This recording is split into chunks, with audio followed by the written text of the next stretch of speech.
So once again, welcome to our webinar. My name is Phil Goff and I'll be your moderator today. I'm a product marketing manager and regional sales manager located near London in the UK. The bulk of today's presentation will be covered by Gary Edmonds, who is our Director of System Engineering, but I'll also cover some of the product related information later on in the presentation. During today's session, Gary will discuss the trends and challenges in the power architecture choices used within cloud, data center, and network security applications. So the agenda for today's session is outlined here. After I give you a very brief overview of Flex Power modules, Gary will jump right into it, discussing the move from AC to different DC distribution buses and the different architecture choices open to you in this area. I'll then give you an overview of a couple of products that we've developed to address these challenges, one isolated front end and another non-isolated point of load converter. We'll close with a Q&A session at the end, where we'll look forward to answering any of your questions that you may have posed during the session, again in that Q&A tab. So for those of you that may not be aware, Flex Power Modules is an acquisition that Flex made over 3 years ago of Ericsson Power Modules, and we're headquartered still in Sweden. As such, we've been involved in developing board-mounted DC-DC converter modules for distributed power architectures and intermediate bus architectures for more than 40 years, delivering more than 100 million modules to our global customer base. We pride ourselves in offering technology-leading solutions to our customers in the Telecom and Datacom markets, but now also in the industrial and railway marketplaces.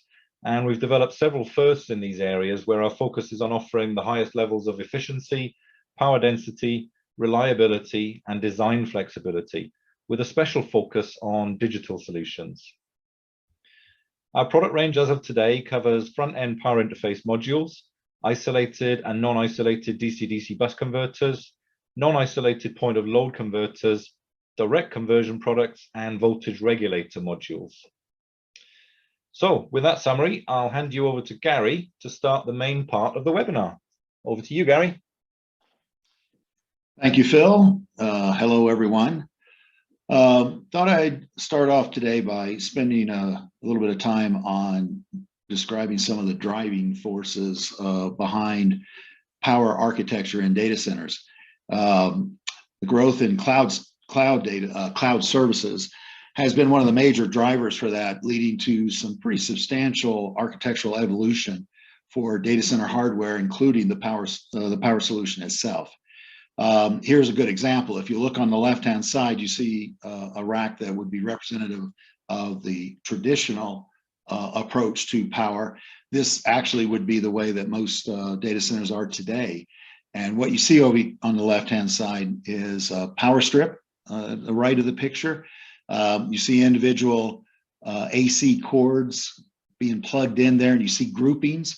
Those groupings represent a three-phase AC distribution coming into the rack, and then the individual groupings are based on individual phases. And then you see separate AC plugs going to every box in the rack. Even in the bottom there, you actually see 2 AC cords going to each box. That's because there's redundancy, 2 power supplies in a redundant configuration there. So you can see a lot of wiring. Now, if you kind of shift your focus over to the right-hand side, this is something that has been driven by an industry-based group called the Open Compute Project, OCP. Probably several of you are familiar with that. But OCP is an organization that has been driven largely by cloud data center hardware and evolution here, or maybe even revolution, to make some substantial changes. And power is one of the areas of focus. And what's happened here is, if you look in the bottom, we're showing a power shelf. And so AC is coming to the rack, but then it's just going to a single shelf. And then you see multiple plugins there, power supply units, PSUs, where power is being converted from AC to DC at a power level that is sufficient for the entire rack. And you can see kind of in the back, there's a bus bar there. The output of the shelf is connected to that bus bar, and it's running up and down vertically in the rack, and then you can kind of see the rails on the side. And so here, the IT equipment, the servers, storage boxes, or whatever, would slide in on those rails and blind mate with the bus bar in the back. And so you can see from a simplicity, complexity standpoint, quite a significant difference comparing the picture on the left to the picture on the right. When this architecture first was designed, it was based on a 12-volt DC distribution. So the shelf in the bottom brought the AC in and converted it to a 12-volt DC for distribution. Up until recently, racks in data centers pretty routinely are between 6 and 8 kilowatts total power being consumed within the rack. And at those power levels, 12 volts is really kind of an adequate distribution bus. But over time, those power levels have been going up. I'm sure many of you are aware of what's been driving that. And so power levels are now routinely starting to get above 20 kilowatts. And as a consequence, there's been a need to rethink the 12 volts, and 48 volts has become a voltage of choice. So we're starting to see a pretty significant transition in the industry, moving from a 12 volt DC distribution to a 48 volt DC distribution. And then one last point about this slide, once you've brought DC as the distribution in the rack, now you have a convenient place to place another shelf that would be populated with battery management system or battery management modules. That is another approach where lithium battery technology is being used. And once you've done that, you have an entire UPS functionality at the rack level. So there's pretty severe and positive implications of that as well. And then here we're just showing an enterprise cabinet.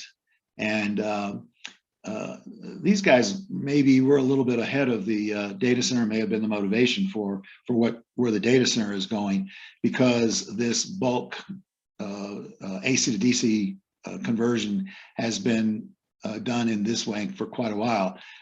It's another area where AC to 12 volts was the popular approach, but as time has gone on, power levels here are starting to increase, and so we see a transition to 48 volts as well here. So we're seeing a growing demand for 48 volts, AC to 48 volt conversion at the rack level and in the enterprise for each of the individual blades.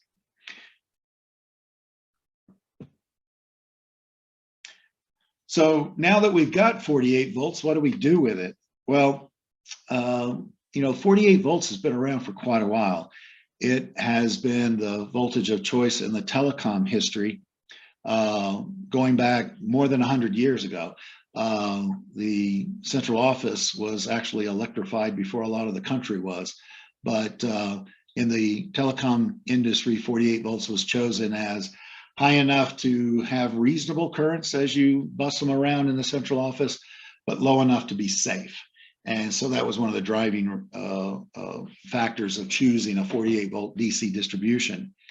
More recently, 48 volts going to the board level, and then the board consisting of a lot of semiconductor complexity, if you will, a whole bunch of different semiconductor functions, the processor, the memory, whatever, has led to a need for a lot of different rails on the card, on a single card. That drove a transition to an architecture at the board level that we'll call intermediate bus architecture, so the IBA. And in the intermediate bus architecture, you have 48 volts coming in at the board level. You have typically one conversion of that 48 volts to an intermediate bus voltage. And the value or the level of that intermediate bus voltage is pretty much chosen to be friendly to the layout. So the spacing requirements of that bus voltage are consistent with the rest of the application on the board. But also you have this consideration for voltage versus current. The higher the voltage, the lower the current that you have to bus around on the card. And then that bus voltage becomes the input to multiple POLs, point of load conversion. And what we have here is another DC to DC conversion, where the output of this DC to DC conversion is specifically one, maybe more than one, but a localized load that has the required DC voltages and currents. And so you would have multiple POLs spread across the board addressing whatever the application requirement is. And so this becomes a highly adaptable architecture that can be used to optimize at the system level with a lot of flexibility by optimizing at the individual building block level. And so here, just kind of showing the same architecture, but populating a representation of our product portfolio to address this. And so we have quite a full product portfolio to address the different building blocks to allow, like I was saying earlier, optimization at the system level. Again, we start on the left with 48 volts. And you see the first thing, there's something we call a PIM, a power interface module. And this is really a module that integrates a lot of the power conditioning functionality that a lot of boards have. Functions like hot swap, EMI filtering, reverse polarity protection, maybe even an always on little bias supply for a supervisory bias up. But it's a convenient way to integrate a lot of those functions into one package and clean up your board quite a bit with this integration of the power conditioning.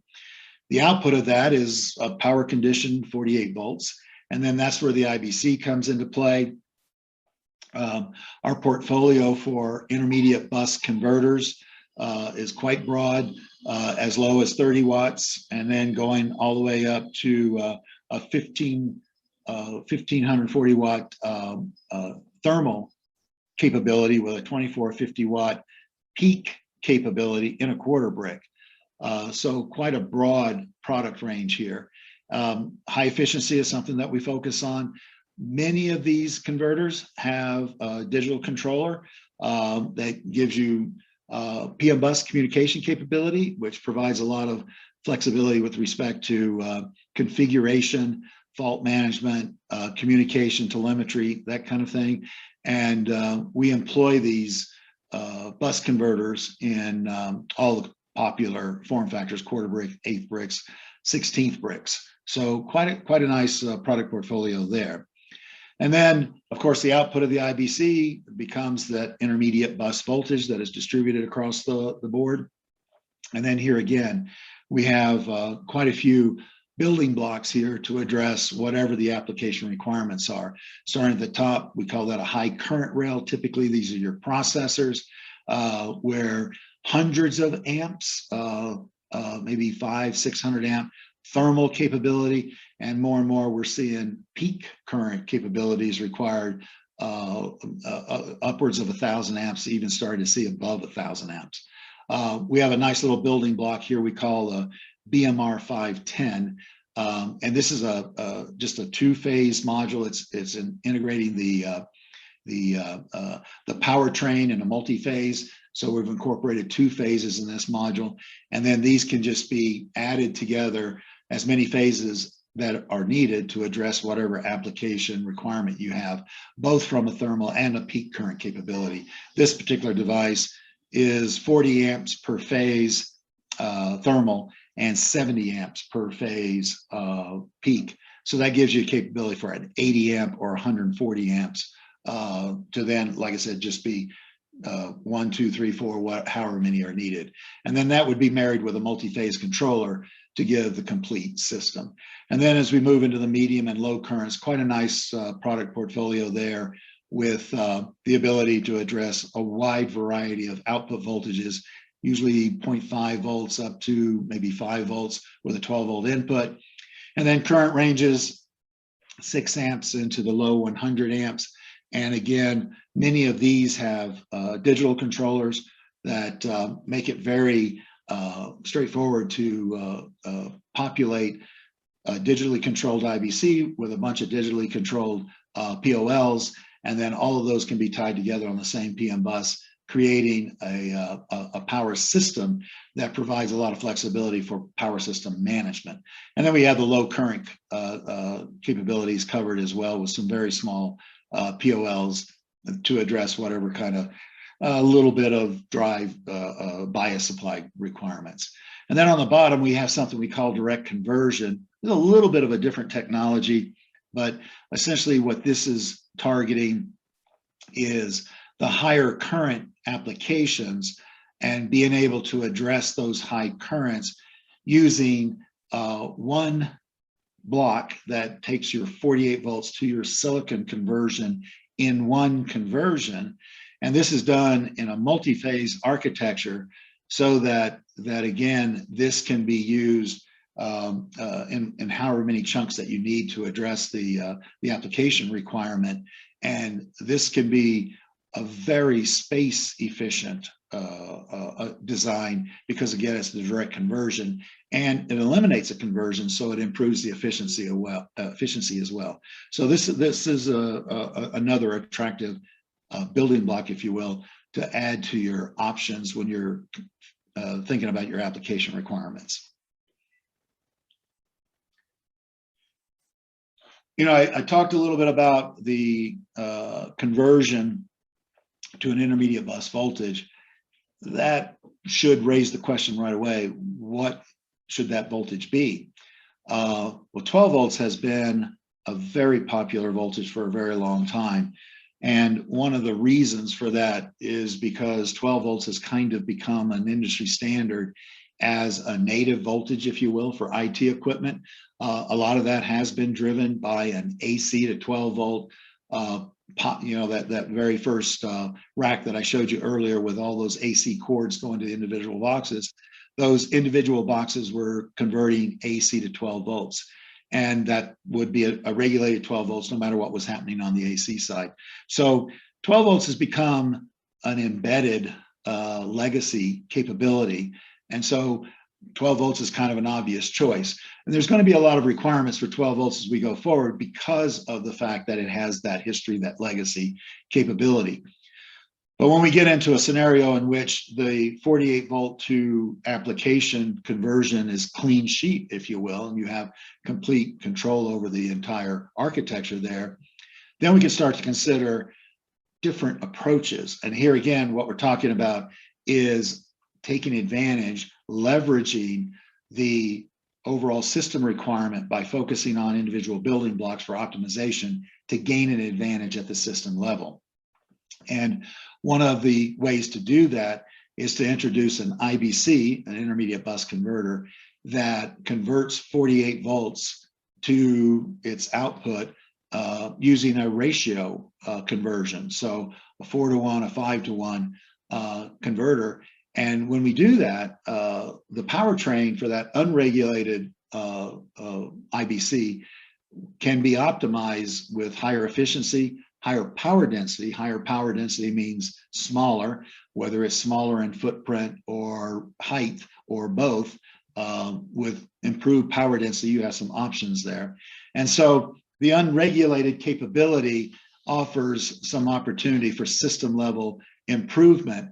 And we can see ratio conversions. 4-to-1 right now is very popular, but 5-to-1, 6-to-1, all the way up to 10-to-1 could be considered for reasons of optimizing the total system performance, and including efficiency.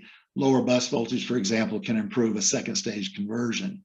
So kind of the bottom line here is we're going to see two markets, if you will. We'll see a market for regulated 12 volts. That's going to be a vigorous market for a long time. And then we'll see some application specific requirements. And there we just need to work with customers and their applications to see what the right fit and the best optimization would be.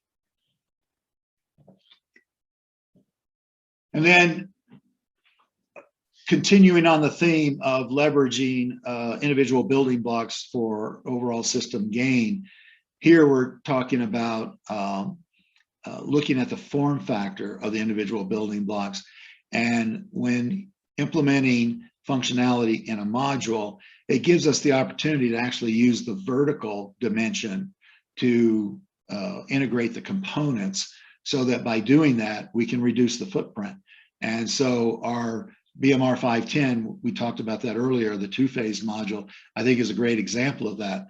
If you look at the picture, you can see it's kind of a sandwich assembly where you see two boards sandwiching a ferrite, and then on the top you see the power stage. So you see, remember I indicated that this is a two-phase design, so two power stages and then the ferrite.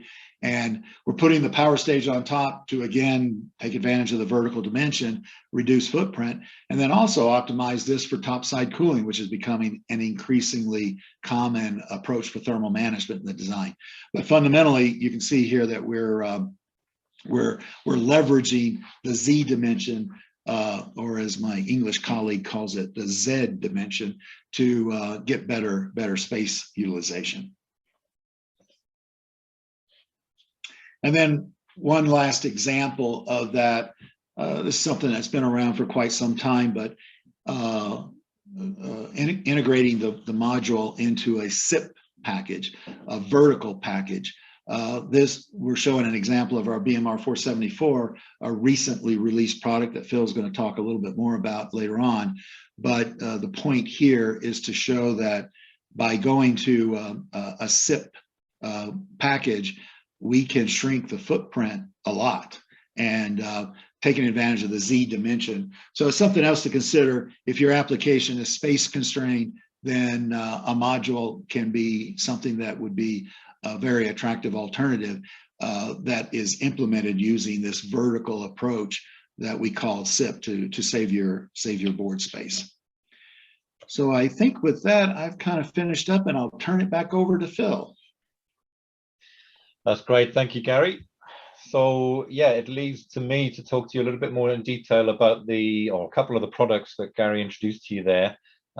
First of which is the BMR 492 eighth brick package, which is now bringing the power levels and performance of a quarter brick to that smaller eighth brick package size. So if we take a look at the products themselves, BMR 492 is the latest generation of digital eighth brick intermediate bus converter.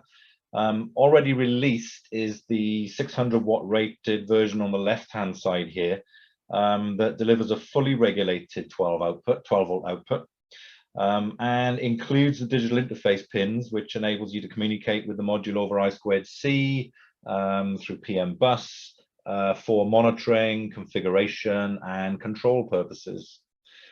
In the middle on the right hand side, you see here that we've also got the option of further developing this family to introduce variants that use the hybrid regulation ratio, or HRR technique, that Flex has introduced on a number of our modules recently, to deliver even higher power levels, essentially going up to 800 watts of continuous or thermal design power, and a capability of delivering a peak power of up to 1.1 kilowatts for less than 1 second. This peak power requirement's becoming a very common requirement, I would say, for high-end processors, such as the Ice Lake processor from Intel, but there are others, where there's a need basically for this burst mode operation for very, very short time frames. So the associated DC-DC converter, both the front end and the point of load converter, have to be able to deal with that peak power. So if we look at the key points of the module, already mentioned up to 800 watts in an eighth brick with the peak power capabilities built in. Obviously, when we're talking about this level of power density, we have essentially designed this converter with excellent thermal behavior in mind, being able to conduct that dissipated power down through to the base plate, or up to the base plate. This module is upside down, and conduct that away to the heatsink. And you can see basically a lot of the technology in the converter itself, which enables us to do that. not least of which is the PCB itself, where you see multi-layers, thick copper layers inside the PCB, the planar magnetics that we have embedded into the PCB itself as well. A lot of the MOSFETs and technology that we use to conduct the thermal heat up to the base plate is built into the module. What you'll notice here on the right-hand side, these 7 pins, this is the digital header. So this is where you communicate with the module through PM bus. And that follows the industry standard DOS pinout standard, basically for 7-pin digital pinouts. The module itself, just like all of our digital modules, is also compatible with Flex Power Designer. If you're not familiar with that, that's our very powerful design tool, free of charge for download. You can get that from flexpowerdesigner.com, which basically enables you to set up your own power systems using not only our modules, but also any imported modules as well that you can put in there, and generic products that you can add to your power tree. And one of the more recent additions to that is actually being able to integrate with Xilinx power estimator tools. You can actually import Xilinx power estimator information into our Flex Power Designer tool, and it will automatically optimize the power solution for all the different rails for you. This product is halogen free, which again is one of the requirements coming through more and more now, especially in the data center world. Our products as we move forward will be halogen free. This one is already from launch, and it's been compatible with the BMR 458, which is effectively the quarter brick equivalent, around that sort of 600 watt power level. So it gives you that design flexibility, an upgrade path basically to go to a smaller product. Just as a general overview slide, a couple of points here maybe that I haven't covered already. When I said that this first variant is a 12-volt regulated output, it's actually adjustable from 8 to 13.2. So if 12 volts not your bag, then you can actually have a 10-volt output, 11 volts, whatever you want it to be. And you can see the efficiency here, half load efficiency, so 300 watt efficiency at 48 volt in of 96.7%. So very, very high efficiency levels. It is an isolated device, 1500 volt DC input to output isolation levels. And then over on the right hand side here, you see the 2 other models, I should say, the 700 watt continuous with a 950 watt peak. And this one actually is centered on a 10.4 volt output. And then the 800 watt, 1100 watt peak with a 12 volt centered output. And both these variants use the HRR topology as well. Again, you see a slight improvement in the efficiency here, but 0.5% or so. So 97.3 at 800 watts power in this case. So that was the BMR 492, the isolated intermediate bus converter that Gary introduced you to. And now I'll talk about the BMR 474, which is the single inline package, the SIP point of load with 80 amp output current. This module, it's got a quite nice clear picture, this one actually, so you can really see what's going on. You see basically it's vertically mounted. This is laid down on its side, but it would be vertically mounted on your board. You see the digital pins here, the digital header, and then the power pins. So again, it's a non-isolated solution, so you've got just the 3 power pins here. And if you're familiar with our products, you'll see that this pin is actually, quite a lot thicker than previous examples at lower current. Again, we're taking down 80 amps from this module down into the customer's PCB. So we're giving you all the help that you need basically to get that down through the board, both thermally and electrically as well as possible. Input voltage range is 6 to 15 volts. So again, it covers that requirement of unregulated front-end IBCs, for example. Typically in the data center world, you're talking of 40 to 60 volt input, if not even narrower. So with an unregulated 4-to-1, the input voltage range of the point of load needs to be between 10 and 15. So you see this more than covers that. And the output's adjustable from 0.6 to 3.3 volts. We look into it in a little bit more detail. One of the benefits that we've specifically designed this to address is the board area and reduce the amount of board area as much as possible. As Gary mentioned earlier, we are using the vertical axis here. So this is a vertically mounted SIP module designed for those applications that can accept the height profile, but very limited in terms of board area. So in terms of the overall board area used for this solution, it's around about 2.8 square centimeters. Efficiency, we're looking at 95% or so at full load with an input voltage of 12 volts and an output of 3.3. Some additional features, you can actually synchronize to an external clock. So where you have maybe multiple BMR474s or even multiple digital poles as well, you can actually sync the switching frequencies to avoid any beat frequencies on the system. Again, it's digital, so configuration and monitoring are possible via PM bus. We've actually improved even further the load transient response of this module, which again can be optimized still further and adjusted within Flex Power Designer. But that's something that we've really focused on in this design. And again, from a thermal perspective, it's been designed with the best thermal conductivity in mind. But for those applications, for example, where you need operation in extended ambient temperatures, we can offer this version and do offer this version with a heatsink attached as well. So you can improve the performance even further. Just a quick note on the voltage adjust range. It can be done through the PM bus. So you can actually send a command to adjust the output voltage. But you can also do it if you're not, if you're not intending to use the PM bus for control. Then you can do it externally just using pin strap resistors, and the granularity of that basically is down to 10 millivolts. So you can get very, very precise voltages for your core level voltages in this case. So to wrap up, the BMR492 and BMR474 that we've introduced to you on this call are being made available to you through DigiKey. So we've partnered with DigiKey for this webinar, and the reason for doing that basically is that they offer global coverage, fast shipping to customers, and very, very widely used by design engineers. So the BMR474 are already available with DigiKey and in stock. The BMR492 are en route to them. So if you don't see them in stock right now, then please do check with them and keep checking. You will find them there. And when you receive this presentation after the call, the links below will take you directly to the product pages on DigiKey's website.